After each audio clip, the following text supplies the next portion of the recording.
guys, welcome back to Winter Garden Coffee and Collab. We are coming to you straight from Foxtail Coffee in Plant Street on Plant Street in Winter Garden. I have with me today a dear friend, Lyn Burch. She is the Director of Children's Ministry at Lifebridge Church / Quay Church. And you guys don't know this because you're listening at home, but this whole place just got quiet.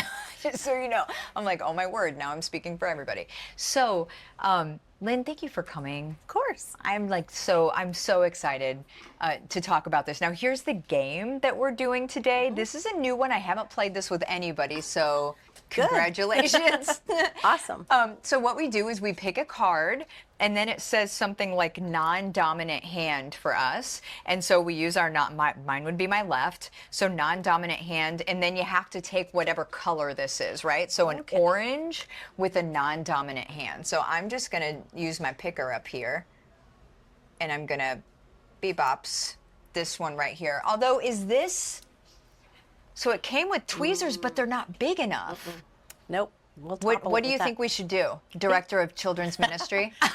Well, we probably should use the tweezers, but I would say let's use our fingers. All right, we're going rogue, y'all. Okay, so here we go. My little guy is down. You can go ahead and pick a card. Do you want me to pick one now? Yeah, go ahead.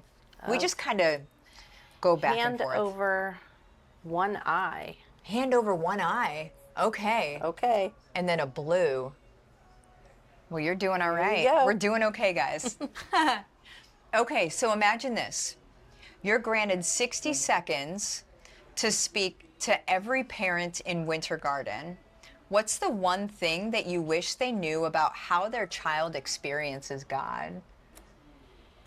Oh, I can't wait to hear what you're going to say, though. It is hard, I understand. So, I think in my experience, children experience God through their parents, through the blinders of what mom and dad see and believe. How am I already tearing up? This is gonna be one, guys. This is gonna be one. Go ahead. You can continue. I'm sorry. I'm just gonna cry I think that for children, everything we try to do with them at church is fun, to take them into an understanding that God is fun. Yeah. And God is big, and God is someone to be explored and to look for. But they do oftentimes look first at their own parents. Like, where do mom and dad see God? And so with us in my family, I feel like our children saw God through mom and dad, and they have grown their own relationships in Him through our church. We want them to come in, and mom and dad usually safety's first, and totally get that, and kids need to feel safe. But we want them to have fun. We want it to be an experience where, like, this is awesome. I want to do it more. I want to keep seeing what this is all about. Yes. So that's kind of the way I would look at it with kids and their view of God. I love that. So we just had VBS recently. Navigate is the VBS. And Navigate has been the last few years, right? It changes. There are pieces of it that changes, but it's been Navigate. So Navigate is more of a parent conference that we felt like in our, just in society, parenting's hard. And I have older kids and a younger kid, and you want help. We need help. And so we kind of created this event for parents, but then kids get the full VBS fun, the total focus on who God is, and a crazy fun week. But parents also have the opportunity to go and learn during this time. So it switched about 3 years ago, and we're still learning how to make it better every year. I love it. I think it's great. I think it's especially good for parents to have the experience of, I'm not just dropping my kid off so they can learn about God. Right. It's, I'm dropping them off and I'm staying, and I'm also going to learn something about what I need to learn about, kid related and stuff, but really, God related as well. Like, it's how does it all work together? Yeah. My favorite part of Navigate, if I can tell you this. Please tell me. Is we start off every night with family worship, because to me, when we are singing and we're worshiping in kids, even from our littlest walkers up to our fifth graders, we are singing, we are dancing, we are laughing.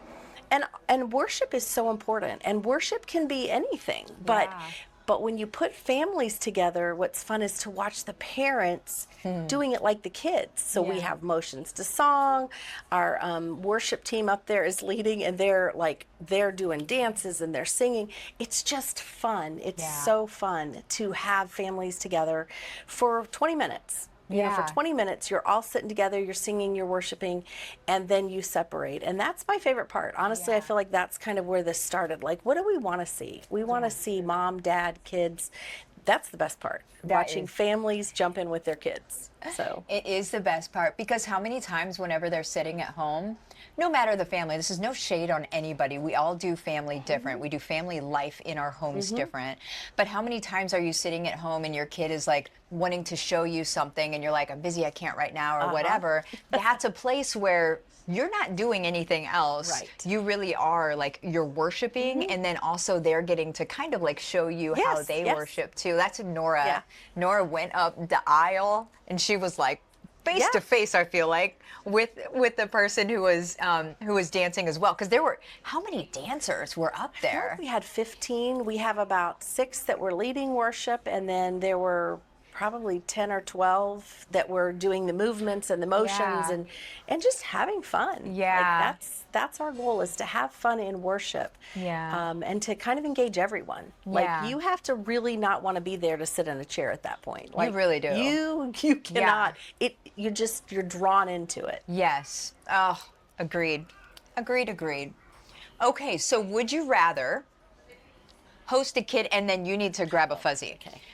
Would you rather host a kid-led Q&A where anything goes, and it will, or sit quietly for an hour while 30 kids independently interpret the story of Noah with puppets and pipe cleaners? Which is more spiritually fulfilling?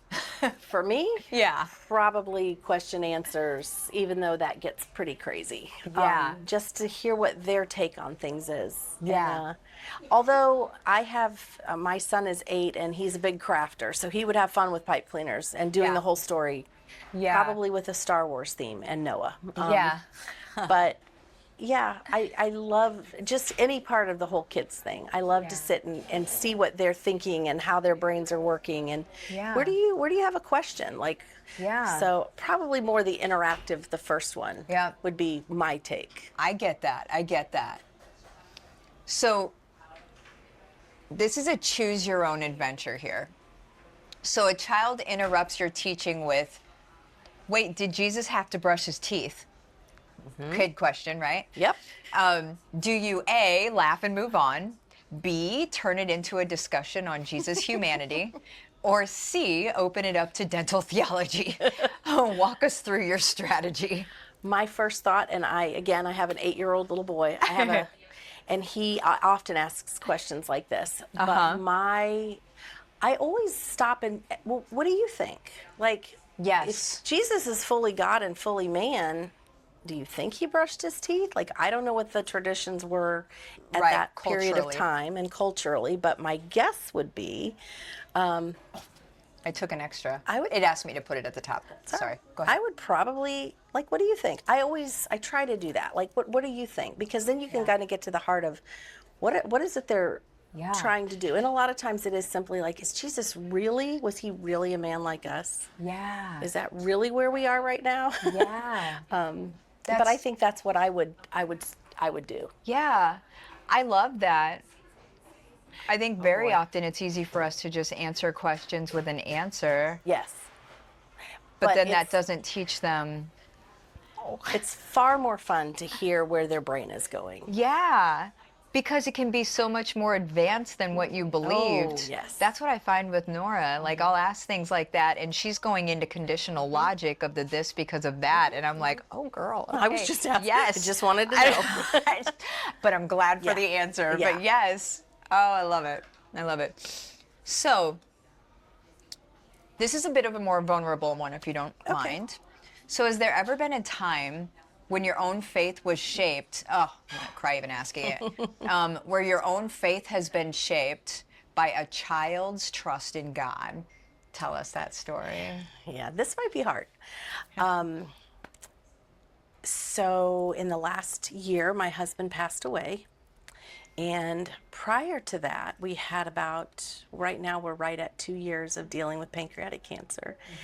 And it's very easy when you're in those moments to ask the why.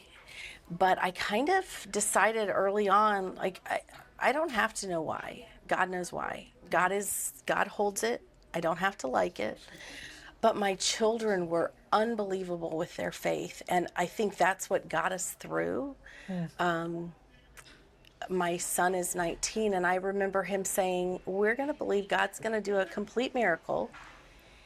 And I struggle daily with but what if he doesn't? But what if he doesn't? And his response was, then that'll be okay. Yeah. But it's that their faith, my daughter, my son, and my little son, kind of shaped my attitude of, we're going to walk through hard times, but we're going to believe the best is going to come out of this. Exactly. And we can't, even now, we don't understand why the best thing was to take him from us. Yeah. But if God furthers his kingdom, if God saves lives by his life or his death, if God can create in us a faith that is evident to others, then that's where we're going to walk, and that's what we're going to do. And so this whole year has been my children's faith. Mm-hmm.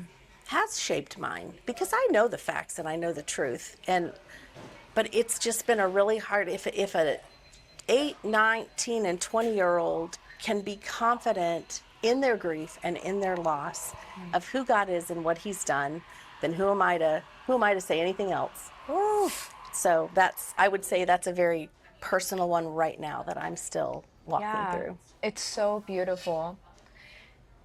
I have been personally moved by Lyn. Mm-hmm.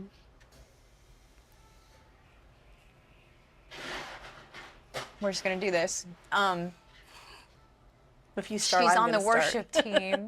Uh-huh. She's on the worship team, and sometimes the songs that she's called to sing are very, like, because mm-hmm. Those of us that know, what she's gone through and the path that she's walked, and to watch mm-hmm. her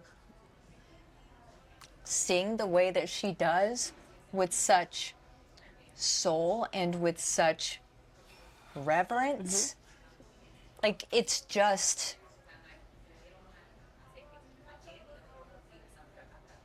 it's just amazing. Mm-hmm. It's just so lovely to watch, because that's the real stuff right there. It's not, people can say whatever they want to say. I say this, I claim this faith, and I claim this, and, words are words. Mm-hmm. When you deliver like that in a space where she could have easily said, I can't do that, mm-hmm. like, I'm not. But instead, she brought her testimony mm-hmm. to that space. And then, you know what I'm saying? Like, I think when you walk through the fire and you can come out on the other side and wholeheartedly, without reservation, know that he is God and he is good. And for her, she is very much like her dad. Yeah. And that's pretty quickly after he died. I remember looking at her and saying, how hard is this for you to have lost the one that really gets you? Like, the boys and I are very vocal and loud and kind of obnoxious, and she's very thoughtful and wise, and God just put that on my heart. She's lost the one that really understands her, and that started me on a whole journey of, God, show me what I need to do for her and for Robbie. But to hear you say that every time she sings, I'm floored by it. And it's a spiritual battle for her to get up there and sing, because there is such grief that is going on. But in the grief and in the praise, God meets you with healing. And I understand. Yeah. I don't know how she does it. Oh, man, it's a gift. It's a real gift. It's a real gift. And I love just being on this subject of in the pain, that's where he meets us with healing.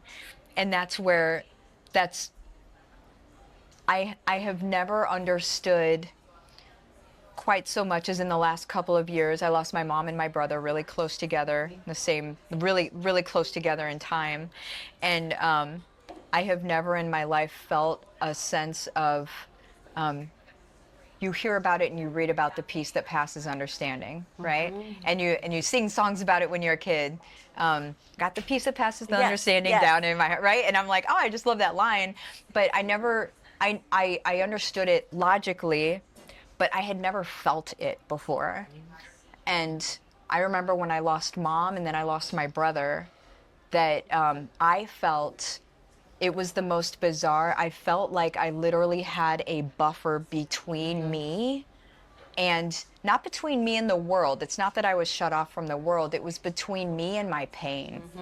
It was like there's pain that came up to the door that could not enter my heart. It was, and it's the like, you cannot explain it. So it's passes understanding, right? Like you cannot explain it, but whenever you have that, that's the thing that I'm like, not that we only follow Jesus because he makes us feel good or makes us not feel pain. We follow him because we love him, and when you know what he did for you, there's just nothing else to do, right? But he also gifts us things like that. And so in those moments when we get that buffer, is that you have testament to that as well? I do, and I feel like I'm on this weird roller coaster of life right now, where the grief is so deep sometimes. Yeah. But there's such deep grief, and I can't think ahead. That's where and that's God's protection. Like when I start to worry about tomorrow or next week or this or that or the other, immediately there's a wall that comes up, and I have a choice. Or a door. I can open that door and let some of these concerns come in and overwhelm me, and I know they will.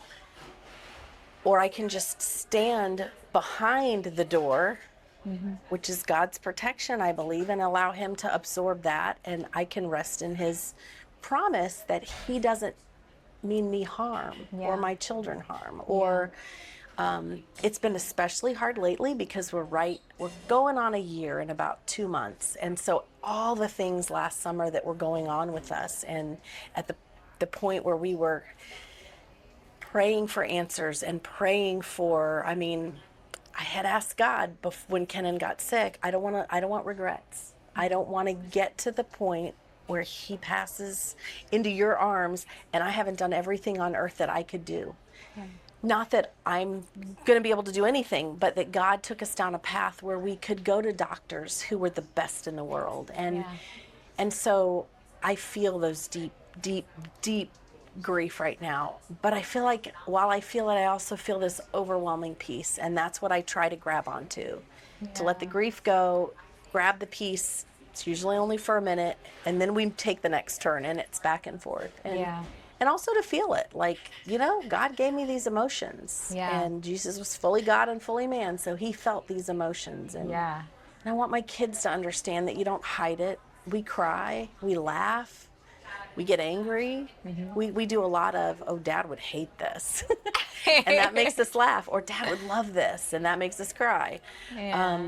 But there is a peace that's there. And there's a peace knowing that no matter what happens, as much as I want to control all of it, and I try, I have no control. And I just have to rest in that knowledge that God is good and God has us. Yeah.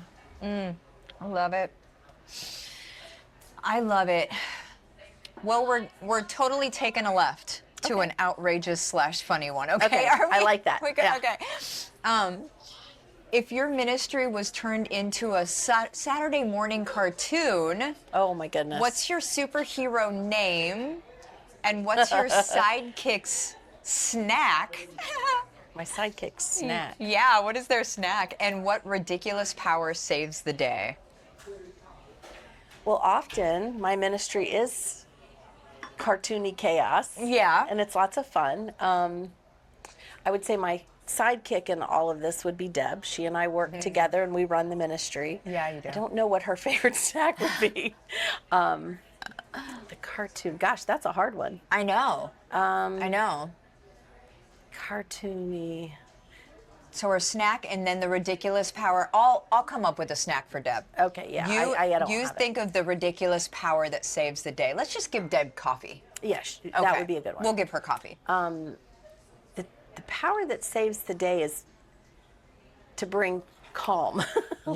Like with a word, with a movement, everything calms. Yes. Obviously, the most fun part of my job is also the most difficult, which is turning chaos into learning and into activity that has purpose behind it. And so I think if you could have a superpower that you could snap and just would bring a sense of Yes. calm, and then you can move on to the next crazy moment. But to regain the sense of who we are, why we're here, and what we're heading for. Yeah. I don't know. Yeah. No, I don't know if that think- works. I think that'll do. That'll do. Whenever you said kind of bring it all down, I'm thinking Yes. that's all I can hear. yes. My go-to is put your hands on your head if you can hear me. It's kind of Yes. funny when you watch all the kids all of a sudden, put your hands on your shoulder. It's like, well, okay, it's working. I don't know why it works. That's amazing. I do that with adults. Do you know that? At No, events, yeah. At events, I do it with adults, or I'll do the clap twice if you can hear me. Mm-hmm. Yeah, that's fun because then they usually stop because they're like, "Why is everybody clapping right now? What have I missed? What did I miss? Why are they clapping? What just happened?" Okay, so let's see. Well, let's just have this be the last one. So you're building a new, this is an imagine this. So in Okay. an imaginary world or a potential world, you're building a new children's wing, unlimited budget. It'll be outside the parking lot, right? The new parking lot needs to happen. Yeah. You're building a new children's wing, unlimited budget, unlimited imagination. What 3 features must it have? And what's your one non-negotiable rule for the space? What That's 3 great. features? Let's start with that. So what 3 features should I have? So I would love a large indoor playground with natural light. Like my design for this new wing, which is something we are working This on, is exciting. would be Oh my all the goodness. way up. So we have plenty of space and over. So the 2 areas, the preschool and the older kids are connected, but a Yeah. huge area inside an outdoor playground with little climbing walls. And I want the sunlight, but I don't want the heat. So that's where I'm like, Same. you know, climbing walls and activities that they can run and do, places where moms can sit, dads can sit, benches, shade, just to watch the kids interact and have fun together at church. Like kids love to come to church. My Yes. kids have always loved to be there. So to create a place where you can really come in and just hang out and play and have fun with your friends and have fun on Sunday. So that love would be my that. idea. That's one area. That's one. Okay. I also would love a giant, which we do have, a giant room, but we probably need a bigger one, where we have large group time with worship. And we've got a great room now. We Yeah. could use more space because we're filling it up. I can't believe how fast that's growing. Yes, it is. And knowing where we're headed, it's like, how do we fit everybody in without ever turning anyone away Yeah. or saying we can't do that, we don't have enough room, but how do we do this? So a very large group worship room. And the other thing that's become really evident is a space. We have a little one called the break room. It's an area where kids that have sensory issues, Oh yeah. that it's hard for them. We have buddies, and they go into this room where it's a little quieter. They have things to do, the fidgets. They have wall stuff to play on. I'd like something even bigger. I want to Yeah. make sure that we fit all ages, all kids, all stages. And with that comes people to jump in to work with us. But Yeah. those would probably be, they're big areas. Yeah. But would be really, really good. I can envision that. Yeah. That would make families happy. It would Yeah. I make love kids that. happy. That's great. And so I just want to ask this because as you were talking, I just was like, ask this because I think people need to hear this. When have you had, and I know a lot of times people will end up coming to church because their kids come to church and then they're like, oh, well, I'm going to go to, my kid wants to go to church. They're enjoying it.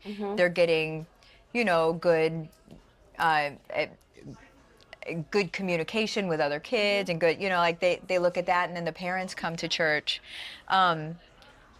What do you know any stories of that, or what is a story of that happening, without saying names, of course, but what is a story of that happening that was the most meaningful, where you saw a whole family like dynamic change? Why am I like gonna cry right now? Like a whole family dynamic change, or you just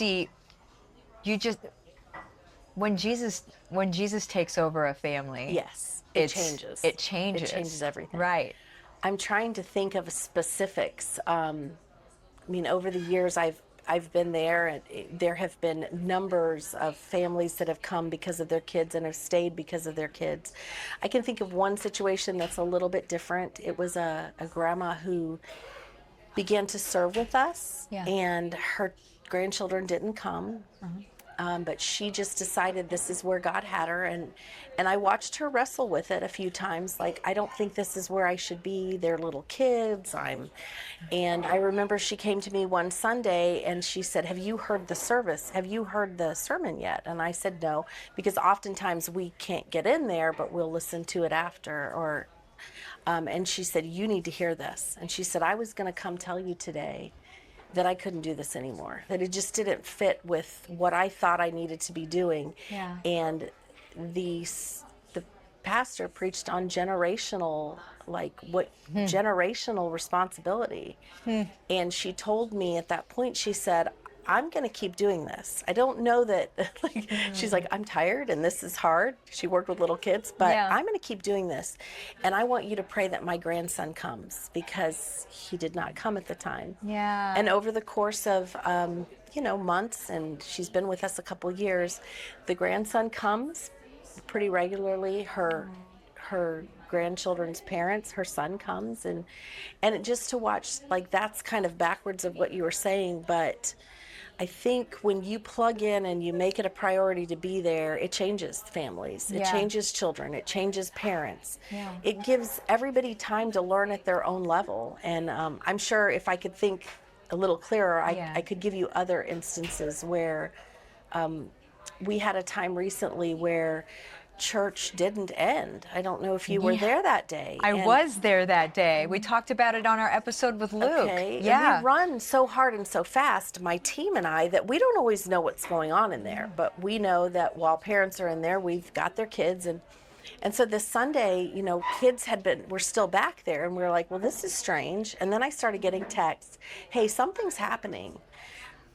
Just hang tight." And we ended up taking this little family. There was one family left, sweet family, 4 or 5 kids, and we ended up taking the kids into the parents because they were so covered in worship that they didn't realize that others had left. I mean, there were still people in there. And so that family was there until 5 o'clock. They sat there till 4 or 5 o'clock and worshiped. Little kids, mom, dad, big. And it's like, that's what you want. Like, that's why we're here. We're not here. I mean, I certainly am not there for the paycheck, or I'm there for the kids and the families, but more I'm there so that God can just open his arms and pour out his grace on all of us. And you know what? If we have to be there late, that's okay.